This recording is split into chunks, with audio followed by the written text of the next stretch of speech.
Hello everyone, स्वागत है आपका मेरे YouTube channel study with Pankaj Negi. हमने उत्तराखंड के इतिहास में उत्तराखंड का ऐतिहासिक इतिहास डिस्कस कर लिया था और आज हम उत्तराखंड का ऐतिहासिक कालखंड डिस्कस करेंगे। ऐतिहासिक कालखंड को जानकारी के जो स्रोत प्राप्त हैं वह लिखित स्रोत और अलिखित स्रोत हैं। लिखित स्रोत में हमारे पास किताबें और किताबों को भी दो भागों में विभाजित किया गया है, ब्राह्मण साहित्य और लौकिक साहित्य। ब्राह्मण साहित्य में किसी धर्म विशेष की जानकारी प्राप्त होती है, एग्जाम्पल जैसे वेद हो गया, पुराण, उपनिषद। और जो लौकिक साहित्य होते हैं यह किसी विशेष धर्म पर नहीं होते हैं।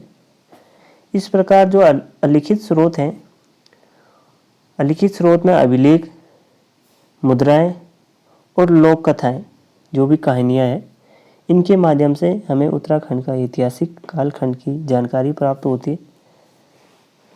जो उत्तराखंड का ऐतिहासिक कालखंड है वह महाभारत काल से लेकर और राज्य गठन तक हम डिस्कस करेंगे। इसको हम पार्ट वाइज पढ़ेंगे। महाभारत काल से लेकर और 330 ईस्वी पूर्व तक हम उत्तराखंड के ऐतिहासिक इतिहास में कुड़ित राजवंश के बारे में पढ़ेंगे। कुड़ित राजवंश और उसके समकालीन वंशों की जानकारी महाभारत काल से लेकर और 330 ईस्वी तक डिस्कस करेंगे। 350 ईस्वी से लेकर और 450 ईस्वी तक हम बहु अराजकता का काल डिस्कस करेंगे और फिर 450 ईस्वी से लेकर 647 ईस्वी तक पौरव राजवंश और उसके समकालीन वंशों का डिस्कस करेंगे। जो पौरव राजवंश था और उसके समकालीन वंश, कंतुरी वंश, इनके बारे में पढ़ेंगे। और फिर मध्यकाल में चंद वंश, कुमाऊं का चंद वंश, जिसने संपूर्ण कुमाऊं में शासन किया था, तो कुमाऊं का चंद वंश 700 ईस्वी से लेकर और 1790 ईस्वी तक डिस्कस करेंगे। और फिर गढ़वाल का पंवार वंश, गढ़वाल का पंवार वंश 888 ईस्वी से लेकर और 1949 ईस्वी तक। पंवार वंश को हम दो पार्ट में पढ़ते हैं, 888 ईस्वी से लेकर और 1804 ईस्वी तक, और 1804 ईस्वी से लेकर 1949 ईस्वी तक इसमें टिहरी रियासत के राजाओं के बारे में डिस्कस करते हैं। और फिर आधुनिक इतिहास में गोरखा शासनकाल, किस प्रकार उत्तराखंड में गोरखा आए 1790 से लेकर और 1815 तक, ये हमने डिस्कस कर लिया है। और फिर ब्रिटिश शासन ने किस प्रकार यहाँ से गोरखाओं को भगाया और फिर अपना शासनकाल स्टार्ट किया 1815 से लेकर 1947 तक।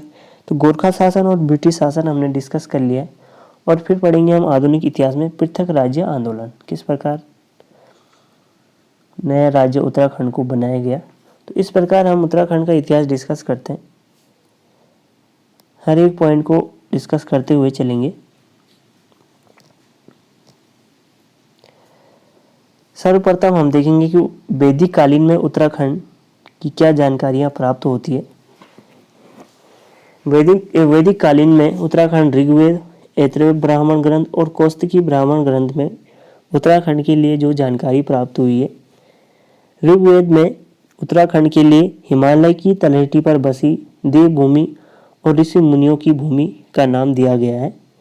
तो ऋग्वेद में उत्तराखंड की जो भूमि है वह देवभूमि है और ऋषि मुनियों की भूमि है, और यह भूमि हिमालय की तलहटी पर बसा हुआ है, यह ऋग्वेद में कहा गया है। ऐतरेय ब्राह्मण में उत्तराखंड को उत्तर कुरु प्रदेश कहा गया है। और कौशिकी ब्राह्मण में कहा गया है कि वाग देवी का निवास बद्रिकाश्रम में है, जो कि वर्तमान समय में गढ़वाल बताया गया है। बद्रिकाश्रम को गढ़वाल में बताया है। तो कौशिकी ब्राह्मण में कहा गया कि वाग देवी का निवास बद्रिकाश्रम में है और यह बद्रिकाश्रम गढ़वाल क्षेत्र में है।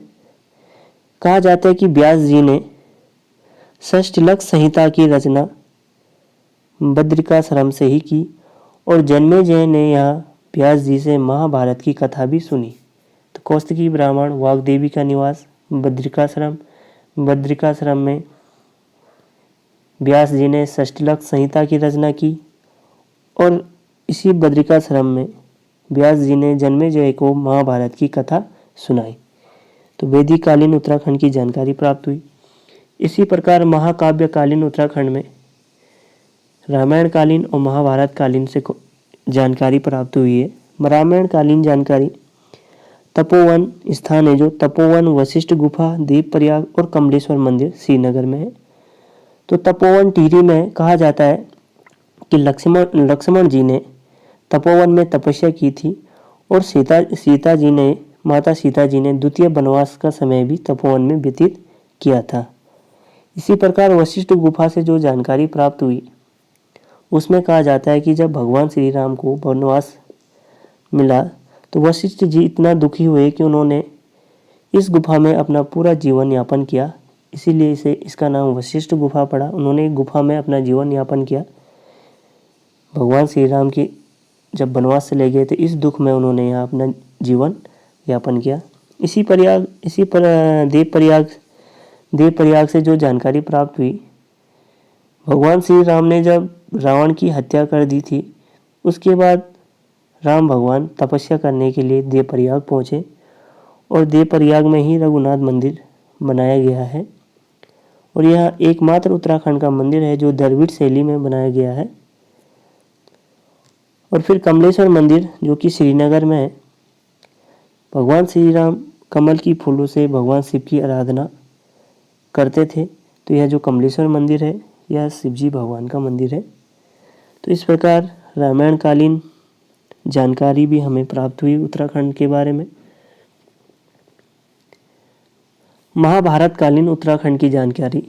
महाभारत के सभा पर्व में, आदि पर्व में और वन पर्व में उत्तराखंड के लिए जो जानकारी प्राप्त हुई है, महाभारत के सभा पर्व में कहा गया है कि बाणासुर नाम का एक राक्षस है जो जिसकी राजधानी स्वर्णिपुर है और जो ये स्वर्णिपुर जगह है यह जोशीमठ में।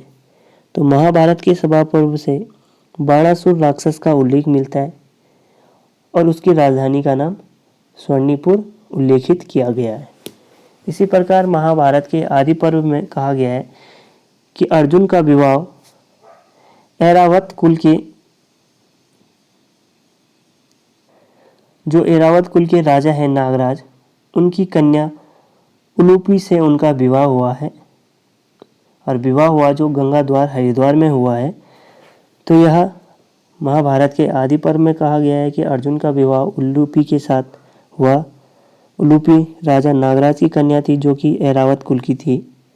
तो इस प्रकार महाभारत के वन पर्व में भी पांडवों की उत्तराखंड में उपस्थिति की जानकारी प्राप्त होती है।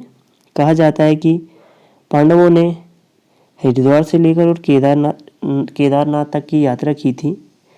धौम्य सम्राट राजा युधिष्ठिर को तीर्थ स्थलों की जानकारी देते हैं और वह गंगाद्वार हरिद्वार से लेकर और भृगुतुंगु जो कि केदारनाथ को कहा गया है यहाँ तक कहते हैं कि उन्होंने यात्रा की।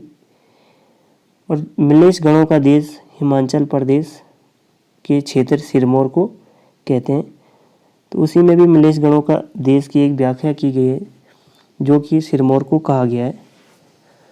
और जो महाभारत कालीन से उत्तराखंड के लिए अन्य जानकारी प्राप्त होती है वह लाखा मंडल और पांडुकेश्वर से प्राप्त हुई है। लाखा मंडल या जौनसार क्षेत्र देहरादून में पड़ता है। कहा जाता है कि पांडव अपने अज्ञातवास के समय बैराटगढ़ राजा विराट के यहाँ कुछ समय के लिए आए और उन्होंने यहाँ अपना समय व्यतीत किया। जो बैराटगढ़ है यह वर्तमान समय में जौनसार क्षेत्र लाखा मंडल वाला है जो देहरादून में पड़ता है। तो बैराटगढ़ जौनसार क्षेत्र को कहा गया है। इसीलिए जो जौनसारी जनजाति है वह अपने आप को पांडवों से संबंधित मानती है और पांडवों के वंशज वो अपने आप को कहते हैं कि हम पांडवों की वंशज हैं। तो यही कारण हो सकता है। लाखा मंडल से महाभारत कालीन अवशेष प्राप्त हुए हैं।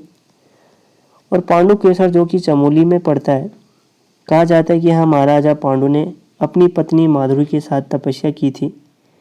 तो इस प्रकार उत्तराखंड की जानकारी महाभारत कालीन से प्राप्त हुई है। और कुणिन वंश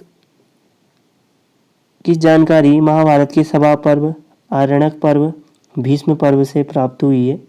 कहा गया कि राजा सुबाहु की राजधानी सुबाहुपुर श्रीनगर बताया गया। उसमें कहा गया कि कुणिन वंश के राजा की राजधानी सुबाहुपुर जो कि श्रीनगर वाला क्षेत्र है उसको बताया गया। और कहा गया है कि पांडवों ने एक रात विश्राम सुबाहुपुर में किया था।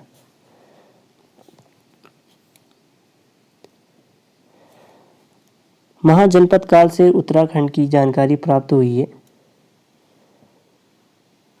महाजनपद काल में उत्तराखंड का अस्तित्व जो रहा होगा वह छोटे छोटे जनपदों में था।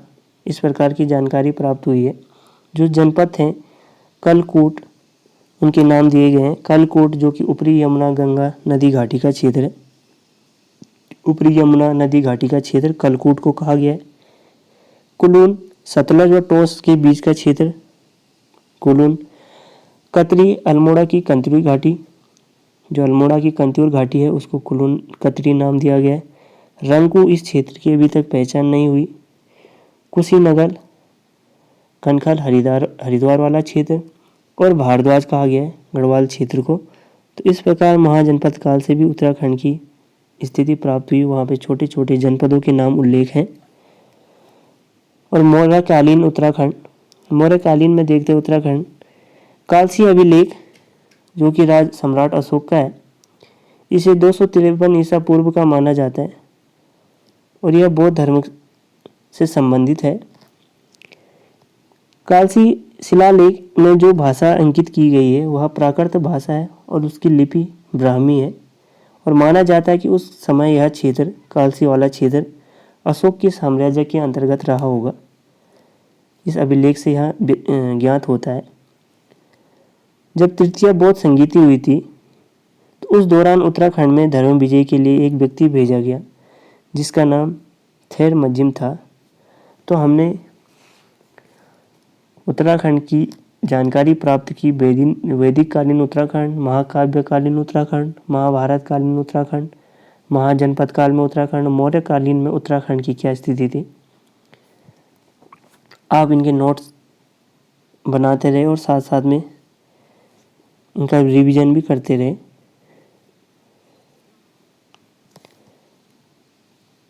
स्कंद पुराण के अंश है केदारखंड ग्रंथ और मानस खंड ग्रंथ।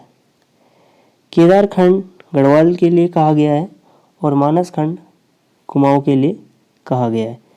जो केदारखंड ग्रंथ है उसमें गढ़वाल की सीमाओं का विस्तार किया गया है।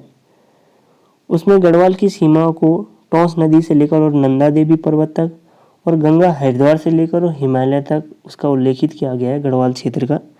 और उसमें जो लंबाई बताई गई है गढ़वाल क्षेत्र में, लंबाई 50 योजन और चौड़ाई 30 योजन बताई गई है केदारखंड ग्रंथ में। और मानसखंड ग्रंथ में कुमाऊं क्षेत्र का उल्लेखन किया गया है।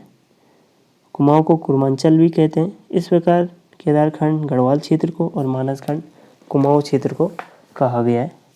अगर आपको वीडियो अच्छी लगती है तो लाइक शेयर सब्सक्राइब ज़रूर करिए। Thank you.